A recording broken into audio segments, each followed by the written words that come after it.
عمر صاحب خوشی کو کیسے ریگولیٹ کرتے ہیں؟ اچھا دیکھیں، یہ بیسیکلی بیچ میں جو مین چیز ہے وہ امپلسیوٹی کی ہے کہ آپ امپلسو ہو جاتے ہیں کافی زیادہ. اگر آپ کو اپنے ایموشنز صحیح طرح سے ریگولیٹ کرنے نہیں آتے تو آپ ایک بیسیکلی جب ہم مینجمنٹ کی بات کرتے تو ہم یہی سکھاتے کہ آپ ٹھہراؤ لائیں تھوڑا سا. اچھا جب آپ کوئی، کیونکہ دن بھر ہم لوگ مختلف قسم کے ایموشنز سے فیس کر رہے ہوتے ہیں، گزر رہے ہوتے ہیں، ہمارے کوئی ویریس اسٹیمولس ہوتے ہیں جو ہم ریگولر بیسس پہ فیس کر رہے ہوتے ہیں. اگر آپ ٹھہراؤ نہیں لائیں گے، بیکاز آپ کے برین میں ایک فائٹ اور فلائٹ کا ایک ہوتا ہے میکینزم جو کہ کک ان کرتا ہے. اچھا ٹھیک ہے، یا تو اگر آپ بہت زیادہ امپلسو ہیں، بے شک خوشی ہے یا بے شک بہت زیادہ غم ہے، غصہ ہے، انزائٹی ہے، کوئی بھی ایموشن ہے، اگر آپ بہت زیادہ امپلسو ہو جائیں گے تو دونوں ہو، یا خوشی ہو یا غم ہو، تو آپ کا جو فیصلہ ہوگا وہ ہمیشہ امپلسو ہی ہوگا. اکثر لوگ اس طرح ہوتا ہے کہ وہ بیٹھے ہوئے ہوتے ہیں اور بیٹھے بیٹھے کہتے ہیں آؤ یار کہیں چلتے ہیں. ٹھیک ہے، وہ پوری طرح سے اس کو ریشنلائز نہیں کرتے کہ ابھی وقت کیا ہو رہا ہے، ابھی ہم جہاں جا رہے ہیں وہاں جانا ہمارے لیے فیزیبل بھی ہے کہ نہیں. اکثر لوگ اس طرح کرتے ہیں اور وہ یہی دکھاتے ہیں کہ بیٹھے بیٹھے ان کو یکدم کسی چیز کی خوشی آتی ہے یا کچھ ہوتا ہے. تو اس لیے کہتے بھی ہیں کہ کبھی بھی کوئی اہم فیصلہ یا بہت زیادہ غصے میں نہ کرو یا بہت زیادہ خوشی کے لمحے میں نہ کرو. بیسیکلی مطلب کوئی بھی جذبات جب بہت اپنی پیک پہ ہیں تو آئی تھنک ہم صحیح سے کوئی بھی فیصلہ نہیں کر پاتے. یہی بات میں آپ کو اگر اس کا کوئی ٹیکنیکل پارٹ بتاؤں کہ بہت زیادہ خوشی میں اور بہت زیادہ تکلیف میں یا غصے میں جو بھی آپ کا منفی ایموشن ہے اس میں فیصلہ نہ کرنے سے روکا اس لیے جاتا ہے کیونکہ اس وقت فیصلہ کرنے والا دماغ کا حصہ کام نہیں کر رہا ہوتا. یعنی اس کا ڈیزائن ایسا بنا ہوا ہے کہ جب جذباتی دماغ ذرا زیادہ سپیڈ میں ہوتا ہے، چاہے وہ مثبت یا منفی جذبات ہوں، تو جو جس دماغ کے حصے کا کام فیصلے کرنا ہے، جس کا کام ہمیں صحیح اور غلط بتانا ہے، جس کو ٹیکنیکل ٹرم میں پری فرنٹل کارٹیکس کہتے ہیں، وہ ذرا انڈر ایکٹیو ہوتا ہے. ویسے بھی اس کی سپیڈ ذرا وہ طبیعتاً نفیس ہے، وہ اتنی ٹھہراؤ تھوڑا سا وقت لیتا ہے پروسیس کرنے میں. آپ نے پوچھا تھا کہ کیسے ہمیں پتہ چلے کہ صحیح کیا ہے. ایک ایکشن ہے جس کو ہم ری ایکشن کہتے ہیں کہ فوری طور پر اظہار کر دینا سوچے سمجھے بغیر. یہ ٹھیک نہیں ہے، بیکاز اگر آپ پاز لے کر سوچ سمجھ کر نہیں ایکشن لے رہے ہیں تو یہ آپ جذباتی دماغ کی بات مانتے ہوئے جسٹ ڈو اٹ والی بات کر رہے ہیں. جیسے لڑائی کر لینا، جیسے اوائڈ کر دینا فوراً سے جو جذبات ڈیمانڈ کر رہے ہیں، ری ایکشن دینا. دوسرا طریقہ کار جو پہلے ہم بات کر رہے تھے کہ اندر رکھنا جذبات کو، یہ بھی ٹھیک نہیں ہے. یعنی وہ لوگ جو بہت زیادہ ری ایکٹیو ہیں تو ان کو اپنے جذبات کو صحیح وے میں ڈیل کرنے کی ضرورت ہے. وہ لوگ جو ہر بات کو اندر ہی رکھتے ہیں، وہ کہتے ہیں کہ چپتے سو سکھ والی بات. سو ایسا نہیں ہے. یہ بھی ایک ایسا طریقہ کار ہے جس میں آپ اپنا بہت زیادہ نقصان کر رہے ہیں. ایک تیسرا طریقہ بھی ہے جس پہ ہم ڈسپلیس کرتے ہیں اپنی، یعنی کوئی کسی پہ اگر ہمیں سپوز غصہ ہے تو ہم کسی اور پہ نکال دیں. اسٹریس مجھے ایگزام کا ہے اور کھانے پہ میں اسٹریس نکال رہی ہوں. ٹھیک. سو یہ تین طریقے جس کو ہم کہتے ہیں کہ ڈسپلیس کرنا، وہ بھی ٹھیک نہیں ہے. رائٹ مینجمنٹ کیا ہے؟ ایک ایگزامپل سے سمجھتے ہیں. اگر ایک بچہ ہے اور اس کو کسی نے مارا ہے کلاس میں، اس کی لڑائی ہو گئی ہے، سو ری ایکٹیو ہوگا اگر تو وہ فوراً سے فائٹ بیک کرے گا، وہ بھی مارے گا اس بچے کو، دوسرے کو جس نے اس کو مارا ہے. اگر وہ انٹرنلائز کرنے والا یعنی اندر رکھنے والا ہوگا تو وہ کسی کو بتائے گا نہیں، اور ایک خوف اس کے اندر پیدا ہونا شروع ہو جائے گا دوسرے بچے کے ریگارڈنگ، اور وہی خوف اس کو باقی لوگوں کے ساتھ بھی فیل ہوگا. تیسری چیز یہ ہے کہ ادھر تو وہ غصہ نہیں نکال سکا تو ایسے اپنے سے جو چھوٹے بچے ہیں یا بہن بھائی ہیں، یا اپنے ٹوائز پر بھی سم ٹائم اس پہ غصہ نکالنا شروع ہو جائے. سو یہ تین طریقے جو ٹھیک نہیں ہیں اپنے جذبات کو ڈیل کرنے کے، اس سے منفی آپ سمجھ لیں نتائج جنم لیتے ہیں. ہمارے تعلقات دوسروں سے خراب ہوتے ہیں، ہم خود بیماریوں کا شکار ہو جاتے ہیں، اور ایک کشمکش سی زندگی میں رہتی ہے. رائٹ وے کیا ہوگا اس بچے کا کہ وہ پاز لے کر اس کو دیکھتا ہے کہ مجھے ٹیچر سے بات کرنے کی ضرورت ہے یا پیرنٹ سے بات کرنے کی ضرورت ہے، یا کس طرح سے.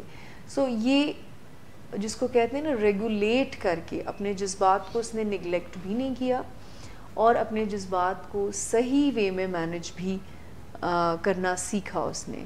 سو جذبات کو اچھے سے مینج کرنا یا ریگولیٹ کرنا ان سے فائدہ اٹھانے کا نام ہے کہ آپ سپریس کیے بغیر, آپ ریئیکٹ کیے بغیر, جہاں پر آپ کو لگتا ہے کہ اظہار کرنا ہے وہاں اظہار کرتے ہیں اور ہیلدی وے میں اس کو مینج کر کے فائدے اٹھاتے ہیں.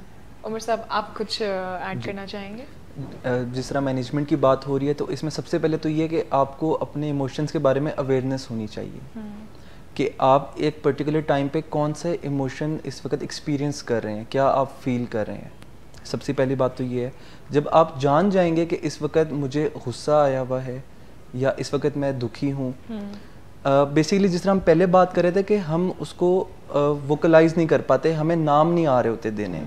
ہم اپنی ووکیبلری کے اوپر, یہ ایک ٹیکنیک بھی ہے بیسیکلی, جب ہم ایموشن ریگولیشن کی بات کرتے ہیں ہم اپنی ووکیبلری کے اوپر کام کر سکتے ہیں. پہلے ہم اس کے بارے میں سرچ کر سکتے ہیں, گوگل پہ بہت زیادہ انفارمیشن موجود ہے, بہت زیادہ بکس ہیں. آپ کاؤنسلر سے اس معاملے میں اس مطلب چیز کے بارے میں آپ پوچھ سکتے ہیں کہ ایموشن ایک پرٹیکولر ٹائم پہ آپ کون سا فیل کر رہے ہیں, آپ اس کو کیسے ووکلائز کریں. ٹھیک ہے. سیکنڈلی ہم اگر مینجمنٹ کی بات کریں تو ہم اس کو ایکسپریس کرنے کے طریقے سیکھیں. ٹھیک ہے. کوئی اپنا دوست ہو یا ایون اگر آپ بہت زیادہ ڈسٹریس میں تو کوئی تھراپسٹ کے پاس آپ جانا چاہیں تو آپ ایکسپریس کریں, آپ بتائیں. ٹھیک ہے. آپ جرنلنگ کر سکتے ہیں, یہ بھی ایک ٹیکنیک ہوتی ہے کہ آپ ایک جرنل لیں اور اس پہ آپ لکھیں کہ آپ کیا محسوس کر رہے ہیں, کیا آپ فیل کر رہے ہیں. جس طرح ہم نے پہلے وہ امپلسو ہو کے فوراً ایک ریئیکشن دینے کی بات کی تھی نا, تو اس سے بھی انسان بچ جاتا ہے. جب وہ اپنے ایموشنز کو پہلے ایکسپریس کر دیتا ہے تو اتنی دیر میں وہ امپلسیوٹی والا جو ایک ٹائم ہوتا ہے وہ ختم ہو جاتا ہے, آپ تھوڑا ریشنلائز ہونا سٹارٹ ہو جاتے ہو. آپ کا جو برین کا حصہ ہے جو کہ تھوڑی ریزننگ کے ذمہ داریاں سر انجام دیتا ہے وہ تھوڑا سا کام کرنا سٹارٹ کر دیتا ہے. ایگزیکٹلی. تو اس بیچ آپ کو اس کا بھی ٹائم مل جاتا ہے کہ پھر آپ یہ دیکھو کہ اب مجھے کس طرح سے ریئیکٹ کرنا ہے. ٹھیک ہے. تو یہ 3-4 چھوٹی موٹی چیزیں ہوتی ہیں جو کہ بہت زیادہ آسان ہے کرنی, اس کے لیے کوئی ہارڈ اینڈ فاسٹ رول بھی نہیں ہے, آپ بیٹھ کے بھی کر سکتے ہیں.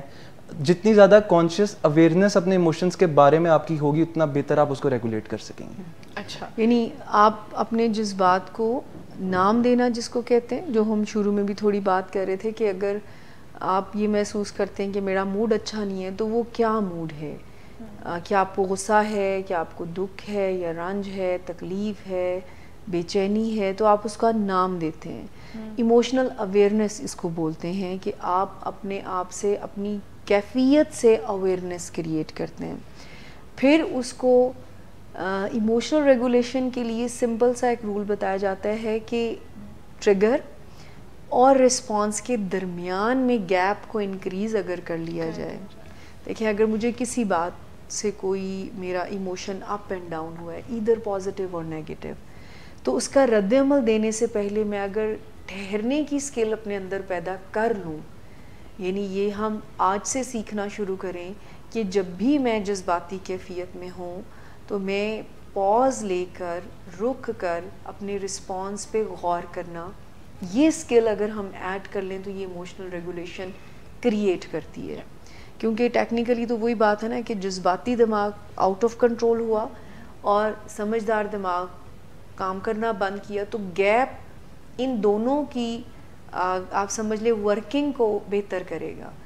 انٹلیکچوئل برین کام پہ آ جائے گا اور جذباتی دماغ ذرا ٹھنڈا ہونا ٹائم دینا ہے بیسیکلی کہ وہ جذباتی دماغ تھوڑا سا ریلیکس ٹھنڈا ہو جائے اور جو ہمارا لاجیکل برین ہے وہ ایکٹیو ہو جائے. یعنی پاز کا اگر ہم کانسیپٹ سمجھ لیں کہ آپ کے ٹریگر اور رسپانس کے درمیان میں پاز اگر آپ لگانا سیکھ جائیں by having this strong understanding کہ جذبات میں کیے ہوئے فیصلے بعد میں پچھتانا پڑتا ہے اور رسپانس کے درمیان بھی ہم کچھ کام کر سکتے ہیں. اب تیسری بات یہ, ایک تو ہم پاز کے کانسیپٹ کو سمجھیں کہ گیپ کو انکریز کرنے سے جتنا گیپ انکریز ہوگا اتنی ایموشنل ریگولیشن اچھی ہوگی, بیکاز آپ کی انڈرسٹینڈنگ ہو جائے گی نا اس سے. اور اس کے علاوہ آپ ڈسٹریکشن سے بچ سکتے ہیں, آپ کچھ ایسی ٹیکنیکس بھی سیکھ سکتے ہیں جو آپ کو کام ڈاؤن کر سکتی ہے. میں ایک بات یہاں پر کہنا چاہوں گی, ہماری ایموشنل ریگولیشن اگر ہم اپنی ویلیوز کے ساتھ کنیکٹ ہو جاتے ہیں اس سے بھی بہت بہتر ہوتی ہے. یعنی میں ایک ریسرچ پڑھ رہی تھی تو اس میں انہوں نے کہا کہ اگر آپ جذباتی صحت کو بہتر بنانا چاہتے ہیں تو جذبات کے ساتھ اپنی ویلیوز کو اٹیچ کر لیں. اب یہ کیسے ہوگا کہ میں جب بھی جذباتی کیفیت میں ہوں تو مجھے کوئی ایک ویلیو کو اپنی انہانس کرنے کی ضرورت ہے. جیسے رسپیکٹ ہے, جیسے کائنڈنس ہے کہ میں کبھی بھی ایتھکس کے اگینسٹ کوئی سٹیپ نہ لوں. تو یہ ایک ویلیو ہو گئی نا, میں رسپیکٹ کے اگینسٹ کوئی سٹیپ نہ لوں. اور یہ ڈیسیژنز ہم اس وقت نہیں لے سکتے, یہ ہمیں پہلے سے لینے کی ضرورت ہے. جیسے ابھی آپ مسٹر مائلا کہی تھی نا کہ ٹریگر میں اور رسپانس میں ہمیں گیپ لانے کی ضرورت ہے. تو آئی تھنک جب وہ ٹریگر ہوگا اس وقت تو آپ نہیں کر سکتے, تو آپ کو پہلے اپنی چھوٹی چھوٹی چیزوں میں تھوڑا سا گیپ لانے کی ضرورت ہے. فار انسٹنس اگر آپ کا دل کر رہا ہے کہ آپ کچھ کھائیں, چائے پئیں یا کچھ کھائیں, تو کہیں کہ اچھا میں 15 منٹ بعد کھاؤں گا, یا مجھے کوئی چیز اگر کرنے کا دل کر رہا ہے اچھا میں 15 منٹ بعد کروں یا 10 منٹ بعد کروں. ہر چیز میں اگر ہم تھوڑا تھوڑا ڈیلے دینا شروع کر دیں تو ہمارا برین اور ہماری باڈی جو ہے نا وہ تھوڑا سا پاز لینا سیکھ لیتی ہے. تو اس میں اگلی بات جو کرنے والی ہوں وہ یہی ہے کہ آپ روزانہ اپنی جذباتی صحت پر کام کرتے ہیں. اب جیسے تھوڑی دیر پہلے عمر صاحب کہہ رہے تھے کہ لکھنے کو کچھ پڑھتے رہنا, کچھ لکھتے رہنا, گریٹفل ہونا, یعنی یہ آپ کی جذباتی صحت کو بہتر بناتا ہے. سرپرائزنگلی آپ شکر گزاری میں آتے ہیں, آپ کی جذباتی صحت بہتر ہونا شروع ہو جاتی ہے. سو روزانہ کی بنیاد پر آپ اپنے جذبات کی انڈرسٹینڈنگ ڈیولپ کرتے ہیں اس سٹیٹ میں جب کہ آپ جذباتی نہیں ہیں, اپنی جذباتی صحت کو بہتر بنانے کے لیے. سو اس میں گریٹفل ہونے کا سجیشن دیتے ہیں اور باقاعدہ طور پر اپنے جذبات کی انڈرسٹینڈنگ ڈیولپ کرنے کے لیے ٹائم اپنے آپ کو روزانہ دینا کہ میں ایسی سچویشن میں کیسے رسپونڈ کرتی ہوں اور مجھے اس کو کیسے بہتر بنانے کی ضرورت ہے, کہاں پر کون سی سکلز لانے کی ضرورت ہے. اگر میں گیپ لوں تو اس گیپ میں خود کو کیسے پرسکون کروں, وہ کون کون سی ٹیکنیکس ہیں.